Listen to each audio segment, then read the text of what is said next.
बिस्मिल्लाहिर्रहमानिर्रहीम।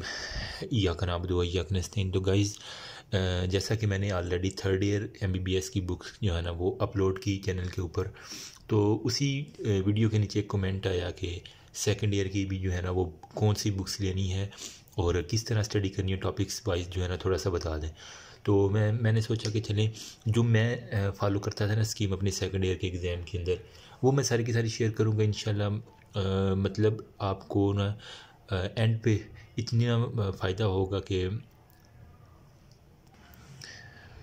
आप मुझे दुआएं देने पे मजबूर हो जाएंगे इंशाल्लाह।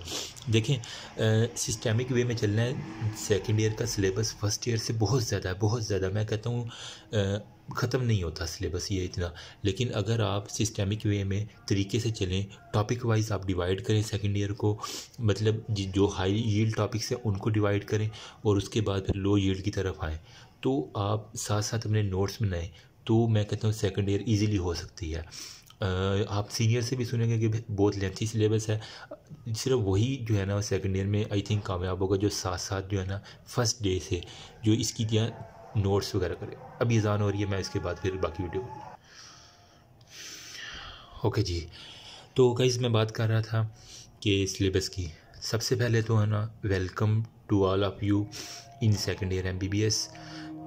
खुश आमदीद, सत श्री अकाल। कुछ मेरे जो है ना वो इंडिया से भी देख रहे होते हैं, उनके लिए सत श्री अकाल, और जो भी आप कह लें जी आयानू, ठीक है। अच्छा, मैं अब सिंपलेस्ट वे में बताऊंगा कि बुक्स कौन कौन सी लेनी है आपने, जो इजीली आपका सिलेबस कवर करवा दें। कुछ शॉर्ट्स बुक्स भी बतानी है मैंने, कुछ जो है ना वीडियोस भी बतानी है, कुछ मैंने ऑलरेडी बना रखी हैं और कुछ और दूसरे चैनल्स की भी बता दूंगा, ऐसा कोई मसला नहीं है। मकसद सिर्फ यही है कि आपका सिलेबस कवर हो और अच्छे से अच्छे मार्क्स है। मेरी दुआ है, देखें अभी नमाज का वक्त है, तो मेरी यही दुआ है कि आप सबको अल्लाह ताला ना फर्स्ट ईयर में अच्छे नंबरों से, बहुत अच्छे नंबरों से, डिस्टिंक्शन वाले नंबरों से जो है ना वो पास करे, ठीक है। हो सके तो यार मेरे लिए भी दुआ कर देना, हमें भी मज़ीद कामयाबी दें।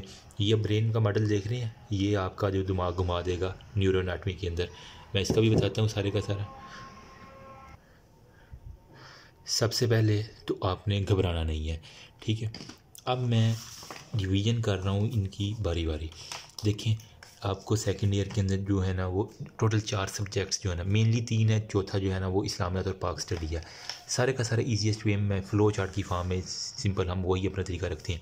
सबसे पहले वही एनाटमी है, ठीक है, जिसके सबसे ज़्यादा जो है ना वो ब्रांचेस हमारे पास आ रही हैं यहाँ पे भी। उसके बाद जो है ना वो है फिजियोलॉजी,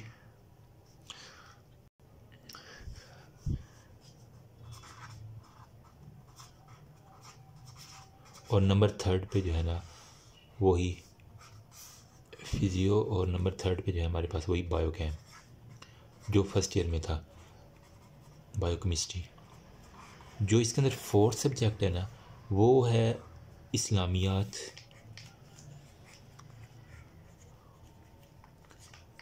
प्लस पाक स्टडी। इन दोनों का पेपर इकट्ठा होता है, ठीक है, ये बात आपने याद रखनी है। अच्छा, मार्क्स की अगर डिस्ट्रीब्यूशन करें ना तो 200 इसके होते हैं, 200 इसी के फिजियो के होते हैं, 200 बायोकेम के। सेम फर्स्ट ईयर वाला पैटर्न है। 600 मार्क्स की अलग मार्कशीट बनती है और 100 मार्क्स जो होते हैं ना वो पाक स्टडी और इस्लामियात का मिला के 100 नंबर का एक पेपर आता है, ठीक है। मैं बताऊंगा कि इसके किस तरह होते हैं MCQ SCQ, सारा वो डिस्कस करेंगे। MCQ होते ही नहीं है बल्कि इस्लामियात और पाक स्टडी के सिर्फ 100 मार्क्स का जो है ना वो लिखने के लिए आपको क्वेश्चन आते हैं। आपको अगर सिंपल कुछ भी नहीं करना, सारा साल पढ़ने की ज़रूरत नहीं है। शुरू में बस एक दफ़ा नज़र मार लें, और मैंने जो है ना वो पेपर से 2 दिन पहले जो है ना वो सिर्फ इस्लामियात और पाक स्टडी देखी थी बस, और बहुत अच्छा मेरा पेपर था, ठीक है। मतलब मुझे आयतें भी सारी याद थी, मैंने वो सारी की सारी शेयर भी बल्कि की थी आपके साथ ना चैनल के ऊपर। ऑलरेडी मैंने वीडियो बना दी इस्लामियात की भी और पाक स्टडी की भी, कि वही पेट क्वेश्चन आने हैं, उसके बाहर अगर कोई क्वेश्चन आ गया तो मुझे पकड़ लेना आप लोग। मैंने आयात भी वो स्पेसिफिक डिस्कस की हैं, पाक स्टडी के क्वेश्चन भी डिस्कस किए हुए हैं, वही आए थे, उन्हीं के अंदर से क्वेश्चन सारे के सारे लगने, और आपके 100 नंबर में से जो है ना वो आपने 33 नंबर इसमें लेने। अच्छा, 600 नंबर की अलग मार्कशीट बनती है, और ये 100 नंबर जो है ना वो आपके ये टोटल मार्क्स में काउंट नहीं होते इन 600 में, ठीक है। ये अगर खुदा न खास्ता फेल हो भी जाए ना तो आपके फाइनल ईयर तक चांसेस होते हैं कि आप इसको जो है ना वो पास कर लें, ठीक है। फाइनल ईयर तक इसके अगर इसके अंदर सप्ली आ भी जाए तो आपने फाइनल ईयर तक, लेकिन इनके अंदर सप्ली नहीं आनी चाहिए वरना आपको पेपर दोबारा देना पड़ेगा। इसमें आ जाए तो आप थर्ड ईयर में प्रमोट कर दिए जाते हैं। आप थर्ड ईयर में दोबारा पेपर दे लें, फोर्थ ईयर में दोबारा दे लें, फिफ्थ ईयर में, जब आपके दिल करे दे लें। मैं यही रिकमेंड करूँगा जितनी जल्दी आप निकाल लो सब्जेक्ट्स को निकालते जाओ, क्योंकि थर्ड ईयर में फार्मा, पैथो और फोरेंसिक मेडिसिन और बिहेवियर साइंस वो आ जाती हैं और वो फिर बंदा इन चक्कर में पड़ जाता है। जितनी जल्दी वो निकाल लो, इजीली निकल जाते हैं, 2 दिन सिर्फ लगते हैं इसके, 1 दिन भी लग जाए तो बड़ा मत।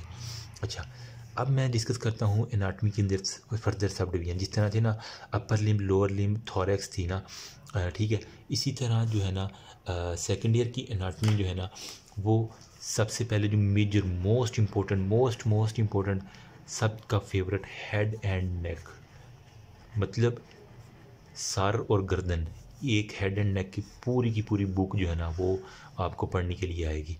नंबर 2 पे आपके पास एब्डोमेन,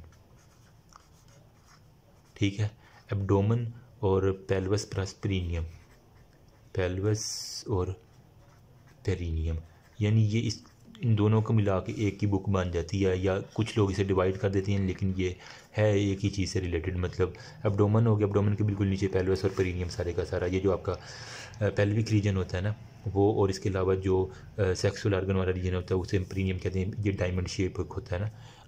ओके हो गया। इसके बाद सेम जिस तरह था एम्ब्रियोलॉजी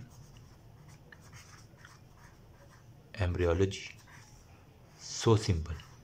एम्ब्रियोलॉजी आपको मैं यही रिकमेंड करूँगा कि बड़ी बुक से ना पढ़िएगा, मतलब अगर आपको वहाँ से अच्छा समझ आता है तो वहाँ से पढ़ेंगे, लेकिन अगर इसको मैं शॉर्टेस्ट वे में बताता हूँ कौन सी बुक से करेंगे आपके पेट क्वेश्चन लगेंगे।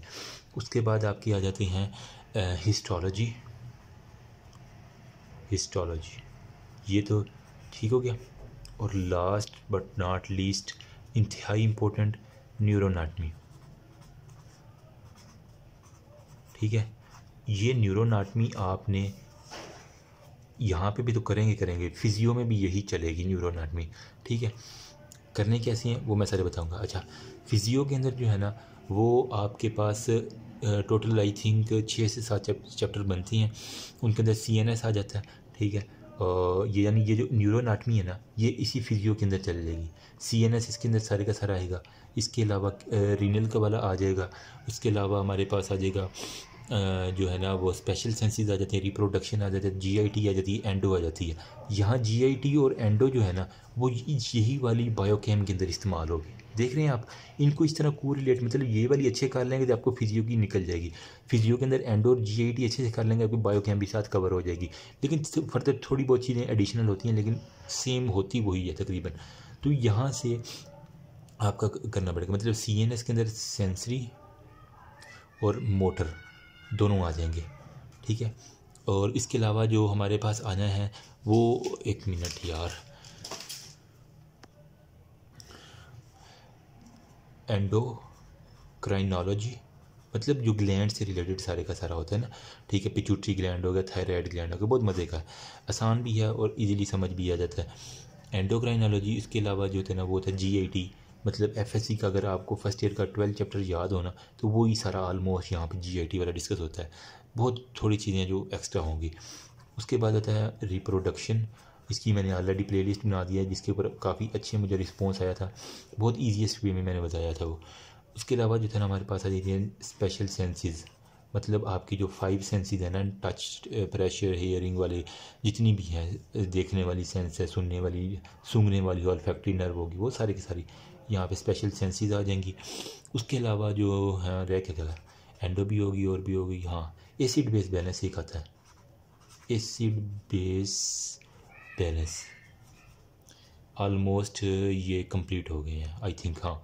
अब यहाँ पे जो एसिड बेस बैलेंस है वो इधर बायोकेम के अंदर भी इस्तेमाल होगा, ठीक है, इधर भी एसिड बेस बैलेंस भी वही आ जाएगा। यहाँ पे जो आपने GIT पढ़ी है इसके कुछ टॉपिक्स यहाँ पे भी अप्लाई कर देंगे बायोकेम के अंदर। सेम जो एंडो पढ़ी है इसके कुछ टॉपिक्स यहाँ पे आ जाएंगे एंडो वाले।